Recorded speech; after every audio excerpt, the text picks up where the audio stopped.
Salam ele qadırlı iydeşler. Tarih boyunca Türkmenlerin köp alimler ve edipleri dörep adi ile meşhur bolupdur.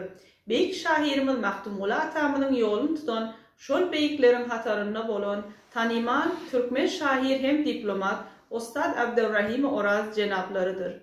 Ostad Abdurrahim Oraz ağa, Oğanistan Türkmenlerin meşhur şahir hem diplomati, edebi eserleri bilen yitmecek id kaldırıp gelişidir. Bu qadırlı alem Oğanistan'da Faryab velayetine dünya gelip, Türkmen pehem payxası bilen bey gelip, merdani Türkmen oğlu bolup yetişiptir. Ostad Oraz okularını şol yurtta gutarıp, qoşqu dödüp, gözel şahirani dünyasını bedep, iyilini edep ve ahlak qoşundunu hem de marifet payını berip biliptir. Ostad Oraz ağa, ijtimai hem siyasi hareketlerde öz rolünü oynap, şeylelikte yeke tek Türkmen diplomati hükmünde Bangladeş yurdunu Oğanistan'ın dolu ihtiyarlı ilçesi bolup işledi.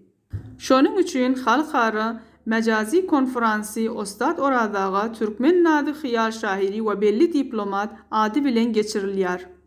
Gurnaycılar, İran'da Sarli Medeniyet ve Songot İnstitutu, Mahdumuli Çap ve Neşr Merkezi ve Halkara Paragi Jurnali Veli Muhammed Hoca Kitapxanası, Oğanistan'da Türkmen Radyosu, Sahra Neşriyeti, Türkmen FM, Türkmen Arzu FM TV, Armağan alıp barýar. Bu konferans Azar Yaqov ayın 26-sı 1402 şemsi ve İsevi yılın 2023 ayın 17 desemberindedir.